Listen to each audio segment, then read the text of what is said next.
नमस्कार, जोहार, जय श्री राम।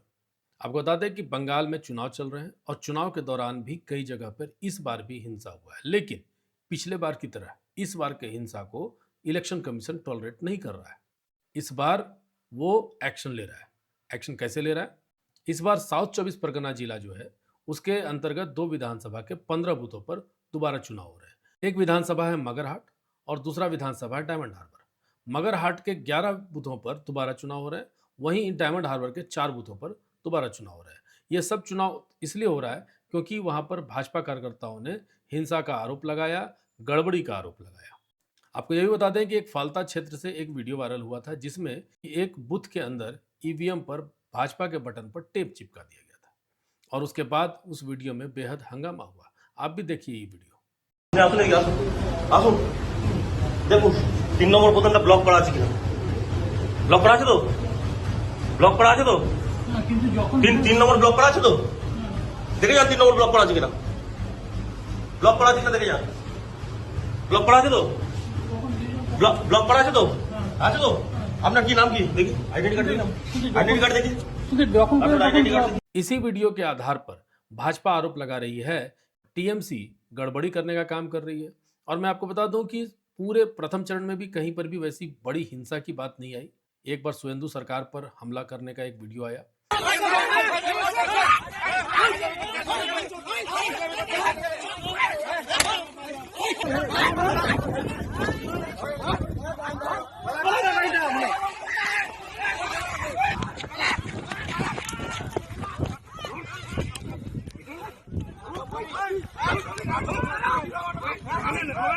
लेकिन उसके बाद कहीं पर भी बहुत बड़ी हिंसा की बात नहीं आई, जो कि पश्चिम बंगाल में के लिए ये बेहद आश्चर्यजनक बात है। क्योंकि 2021 में जिस तरह से हिंसा की खबरें जगह जगह से आ रही थी, वो इस बार की कल्पना में भी था। लेकिन भारतीय जनता पार्टी और केंद्रीय सरकार ने मिलकर ये तय किया कि इस बार पूरी तरह से फेयर इलेक्शन होगा और फेयर इलेक्शन के तहत सीआरपीएफ की कई बटालियन को बंगाल भेज दिया गया। लगभग 2.5 से 3 लाख फोर्स पूरे बंगाल में घूम रहा है ताकि चुनाव आसानी से हो सके, निर्विरोध हो सके, किसी तरह की कोई अशांति फैलाने वाले तत्व आगे ना आए और हिंसा ना हो। इसी क्रम में उत्तर प्रदेश के सिंघम आईपीएस अजय पाल भी बंगाल पहुंचे और पहुंच गए वहां जहां पर टीएमसी के खास अभिषेक बनर्जी के बहुत नजदीकी जहांगीर, उसके क्षेत्र में, यहां तक कि सिर्फ क्षेत्र में नहीं पहुंचे, अजय पाल वहां पहुंचते हैं और जहांगीर के गुंडों को धमकाते भी हैं कि भाई अगर गड़बड़ किया तो तुम्हारी खैर नहीं। अच्छी तरह से समझ लें कि अगर किसी ने बदमाशी करी तो उनका कायदे से इलाज किया जाएगा। फिर अगर कहीं से खबर आ गई कि किसी ने कोई खुराफात करने की, किसी को परेशान करने की कोशिश की है, तो फिर उसकी खबर फिर अच्छे से लेंगे हम। ये जहांगीर के घर वाले भी खड़े हैं, उसको बता देना कायदे से। ये बार बार जो खबरें आ रही हैं कि उसके लोग धमका रहे हैं, तो फिर अच्छे से खबर लेंगे, फिर बाद में रोना पछताना मत। मैं आपको वहीं की बात बता रहा हूं जहां पर री इलेक्शन हो रहा है। अजय पाल शर्मा को इन्हीं 15 बूथों का इंचार्ज बनाया गया है। तो अब अंदाजा आप लगा लीजिए, जब तक तोड़ेंगे नहीं तब तक छोड़ेंगे नहीं, वो सोच वाले अजय पाल शर्मा को 15 बूथों की जिम्मेदारी दी गई है। तो इस बार 15 बूथों में तो गड़बड़ी होने की आशंका बिल्कुल समाप्त हो गई है। और 15 बूथों की बात तो सिर्फ छोटी सी है। मैं आपको बता दूं कि ईसी को, यानी इलेक्शन कमीशन को 77 जगहों से शिकायत मिली है और सबकी पुष्टि की जा रही है। वहां पर भी इलेक्शन कमीशन यह पता लगाने में सफल हो जाती है कि हाँ सच में यहाँ गड़बड़ी हुई थी, तो वहां पर भी दोबारा मतदान कराए जा सकते हैं। ये इलेक्शन कमीशन का कहना है। अब आप अंदाजा ये लगाइए कि पश्चिम बंगाल, जिस तरीके से पश्चिम बंगाल के लोगों ने कई दशकों से अराजकता झेली है, इस बार उनके पास ये मौका है कि हम इस बार वोट की चोट से अपना जवाब दें, हिंसा को न अपनाएं और फेयर इलेक्शन में सहभागिता दें। अब आप देखना यह है कि ये फेयर इलेक्शन कितना अच्छे से कर पाते हैं। ये भी बता दें कि ममता बनर्जी जो बंगाल की मुख्यमंत्री हैं, वो भी स्ट्रांग रूम के अंदर बाहर जाकर के पूरी नौटंकी कर रही हैं। उनका कहना है कि भारतीय जनता पार्टी और उनके जो मशीनरीज हैं, वो पूरी की पूरी मशीनरी इनके ईवीएम में छेड़छाड़ करने की बात कही जा सकती है। इसके उलट एक वीडियो और वायरल हो रहा है कि टीएमसी का एक लोगो लगा हुआ, यानी उनके जो पार्टी का सिंबल है, वो लोगो लगा हुआ एक गाड़ी पकड़ा गया जिसमें फर्जी ईवीएम के रखने का आरोप लगा। गाड़ी में खोलना होगा, तृणमूल मशीनें लेके आई इसके अंदर। मशीनें, ये डुप्लीकेट मशीनें घुसा के टेम्परिंग करेंगे। ये कौन सी जगह? एक जगह शेखावत स्कूल, ये काउंटिंग एजेंट है। काउंटिंग सेंटर के बाद टीएमसी का गाड़ी क्या करो?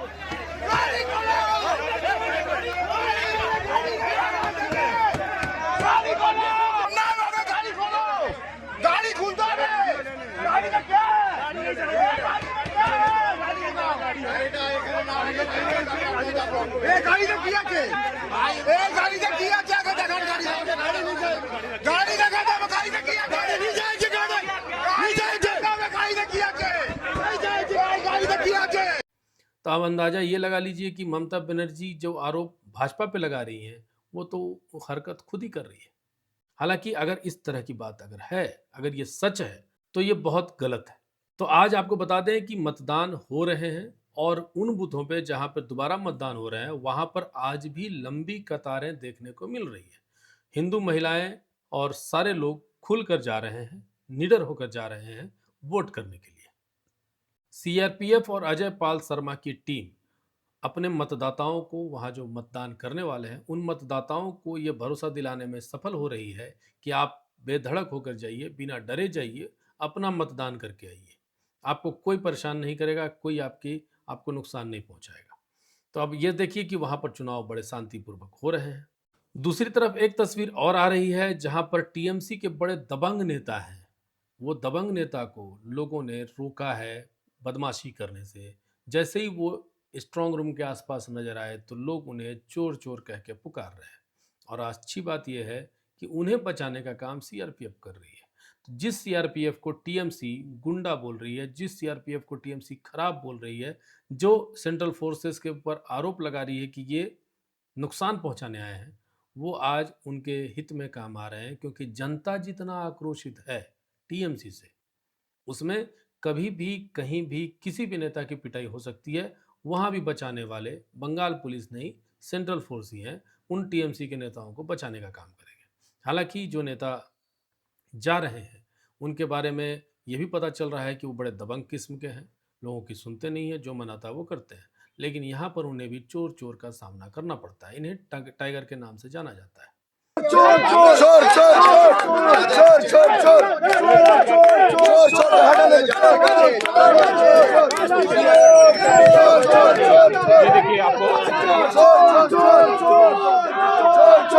पुलिस हटा रही है। आप टीएमसी के भी जो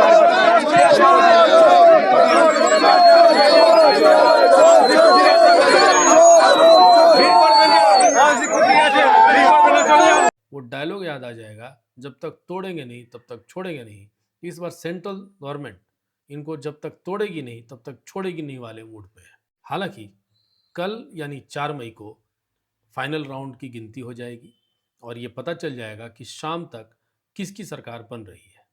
और गंभीर बात यह है कि हम सभी लोगों को या बंगाल के लोगों को इस बात को लेकर के सतर्क रहना है कि भाई हिंसा ना हो।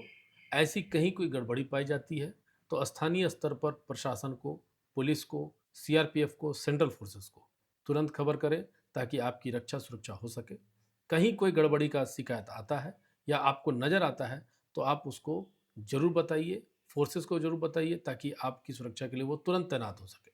दूसरी बात, मैं आप सभी को बताऊं कि आप सभी को आत्मरक्षा करने का पूर्ण अधिकार है। आपको भी आत्मरक्षा के लिए तैयार रहना चाहिए। अपने परिवार को सुरक्षित रखें, आप सुरक्षित रहें, यही हमारी कामना है। अभी तक के लिए इतना ही। हमारे चैनल को सब्सक्राइब कीजिएगा, हमारे फेसबुक पेज को फॉलो कीजिएगा और आप हमारे साथ बने रहिएगा ताकि हमारी हिम्मत बनी रहे। नमस्कार, धन्यवाद, जय श्री राम।